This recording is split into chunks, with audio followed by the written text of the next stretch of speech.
Bagi mahasiswa tingkat akhir, masa pengerjaan skripsi merupakan proses yang menantang. Apalagi banyak tahapan yang perlu dilalui, mulai dari penentuan judul dan topik, ujian seminar proposal, pengumpulan data, hingga sidang skripsi. Pada tahapan akhir, mahasiswa akan mempresentasikan hasil penelitian di hadapan dosen penguji. Proses ini kerap sekali ditakuti oleh mahasiswa.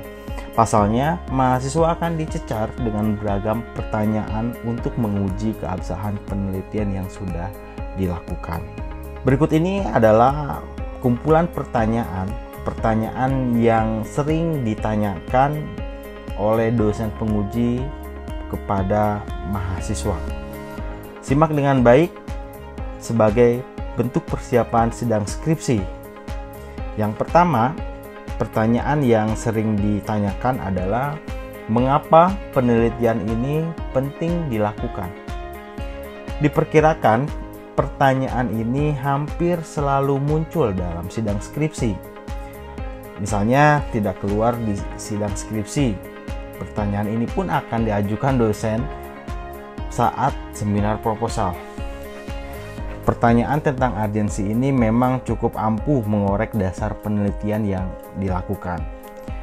Bagi pertanyaan dasar dan wajib, pertanyaan mengapa penelitian ini penting dilakukan sangat besar persentasenya keluar di sidang skripsi. Nah, bagaimana tips menjawab pertanyaan tersebut? Bila kamu mendapatkan pertanyaan ini, maka hal pertama yang harus dilakukan, jangan grogi dan panik. Tidak apa mengambil nafas terlebih dahulu sebelum menjawab.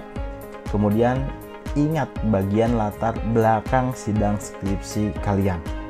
Jawaban soal pentingnya penelitian ini dilakukan ada di bagian latar belakang skripsi kalian.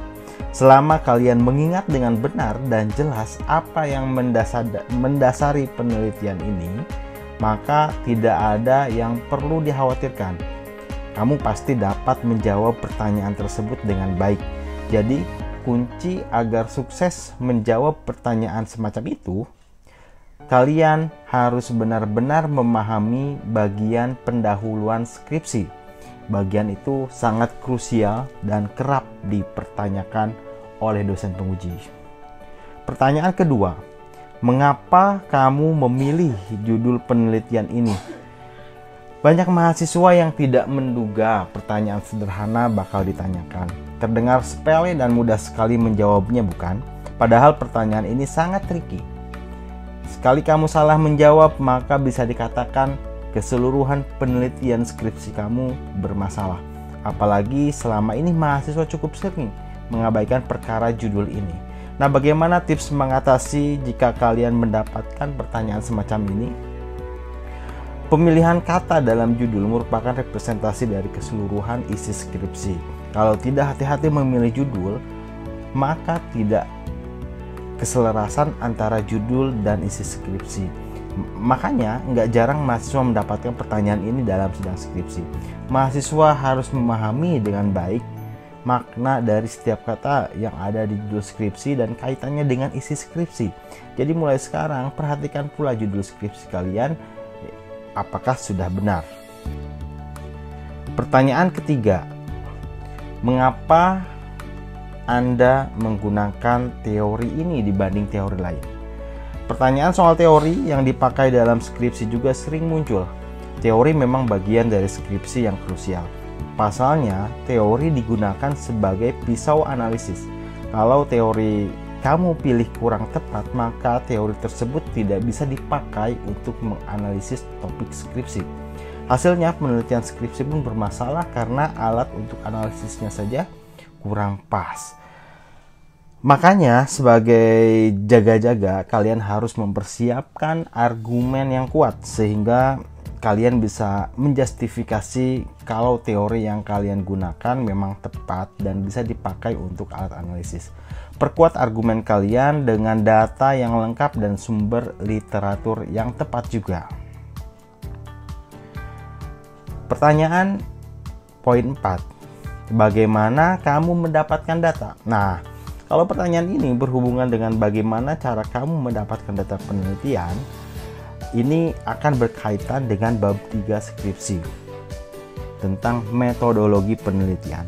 Di sini kalian akan diuji pemahaman tentang metode penelitian yang dipilih. Biasanya pertanyaan ini diajukan oleh dosen penguji skripsi untuk memastikan kalau kalian paham dengan langkah-langkah pencarian data sesuai dengan metode penelitian. Untuk itu, kalian harus mempelajari dengan baik metode penelitian. Misalnya saja tentang metode penelitian kuantitatif dan kualitatif. Termasuk bagian mana Anda atau kalian mendapatkan data penelitian. Apakah memilih pengumpulan data dengan wawancara? Maka bagaimana kalian menyusun pertanyaan dan memilih narasumber? Hal-hal semacam inilah yang nantinya akan ditanyakan saat sidang skripsi. Pertanyaan yang kelima, jadi apa kesimpulan yang kamu dapatkan dari penelitian ini? Sementara itu, pertanyaan ini berhubungan dengan bab pembahasan dan kesimpulan dalam skripsi. Kalian diminta untuk menjelaskan apa yang didapat dari penelitian. Kemudian, kalian menjelaskan apa benang merah atau kesimpulan dari semua data yang kalian dapatkan.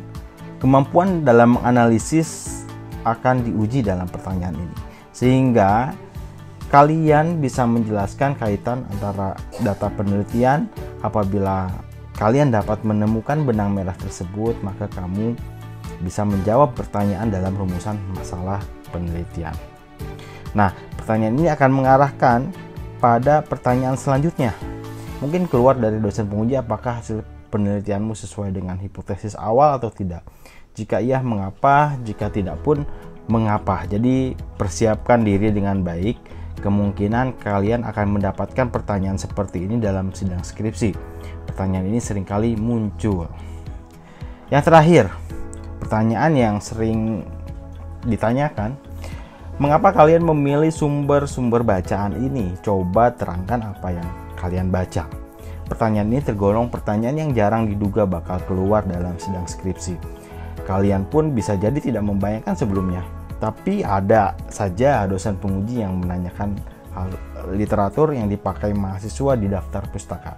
Kebanyakan mahasiswa tidak terfikirkan pertanyaan ini, padahal pertanyaan ini sewaktu-waktu bisa saja ditanyakan. Oke, karena jarang terfikirkan, mahasiswa pun jarang mempersiapkan diri kalau menerima pertanyaan mengenai daftar pustaka. Jadinya, mereka kaget dan panik. Akibatnya mereka tidak bisa menjawab pertanyaan dengan baik. Pertanyaan ini sekaligus pengingat agar mahasiswa tidak asal comot sumber referensi. Apalagi kalau sampai tidak dibaca dengan baik. Ibaratnya, bagaimana bisa kalian mencantumkan referensi yang tidak kalian pahami isinya?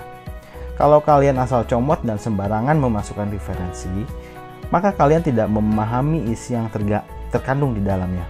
Nah, bakal rumit urusannya. Kalian pasti dicecar habis-habisan oleh dosen penguji karena tidak memahami referensi yang digunakan. Jika kalian saja tidak paham isi referensi yang digunakan, maka dapat dipastikan kalian tidak tahu apa yang ditulis. Nah, itulah pertanyaan-pertanyaan yang kemungkinan sering ditanyakan dalam sidang skripsi. Nantikan tips berikutnya. Terima kasih sudah menyimak video ini. Assalamualaikum warahmatullahi wabarakatuh.